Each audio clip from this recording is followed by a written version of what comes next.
So mga tol, matapos pong maglabas ng balita ang California State Athletic Commission na babaguhin umano nila ang resulta ng kontrobersyal na laban kahapon sa San Diego, USA sa pagitan ni Emmanuel Navarrete versus Charlie Suarez, mula sa technical decision na panalo ni Navarrete, gagawin daw yung no contest. Yan po ang inilabas na report ng California State Athletic Commission. At iuutos din po ng WBO mga tol na magkakaroon ng rematch si Navarrete at Charlie Suarez. Subalit para po sa mga Pinoy fans at mga analyst natin dito sa Pinas, hindi daw sapat ang no contest. Ang dapat umano dyan, tanghaling panalo si Charlie Suarez. Maliwanag na maliwanag pa daw kasi sa sikat ng araw mga tol na talagang suntok ni Suarez ang nagpapila sa kilay ni Navarrete. Sa super slow mo ng video, pinakita pa nga po dyan noong tumama yung suntok ni Suarez sa mata ni Navarrete. May dugo pang makikita sa gloves ni Suarez, kaya maliwanag ang ebidensya na talagang suntok ni Suarez ang nagpapila sa kilay ni Navarrete. Hindi yung sinasabi nilang pagkatapos tumama ng suntok ni Suarez,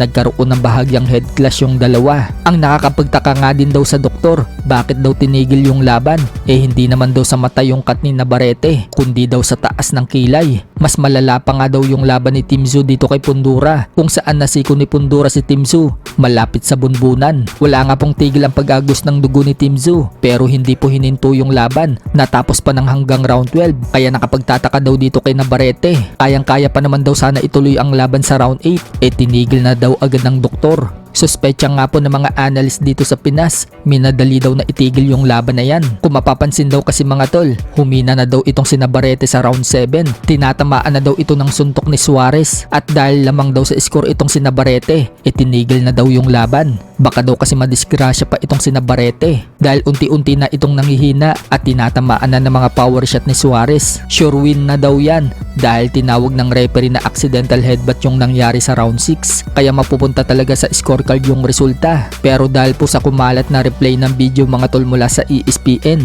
nakitang kita na suntok talaga yung tumama dito kay Navarrete, at halos lahat ng nakapanood na mga boxing fans, mga boxers, analysts, expert at kahit siguro hindi nanonood ng boxing, sasabihin talagang suntok yung tumama na nagpabiyak sa kilay ni Navarrete. Kaya siguro umaksyon na itong komisyon para hindi sila mapahiya. Pero yun nga mga tol, imbis na gawing panalo si Suarez, gagawin lang nilang no contest. Para sa mga Pilipino, hindi sapat yung no contest. Nagsalita na din ang manager ni Suarez mga tol na si Chavit Singson, at bad trip nga po si Chavit. Nagpost si Chavit Singson mga tol ng slow mo na video kung paano tumama yung suntok ni Suarez dito kay Navarrete. Ani Singson mga tol, power punch o headbutt? You tell me. Dagdag pa ni Chavit Singson, maliwanag pa daw sa sikat ng araw sa Pilipinas na nadaya daw si Suarez. Clear punch daw ang tumama.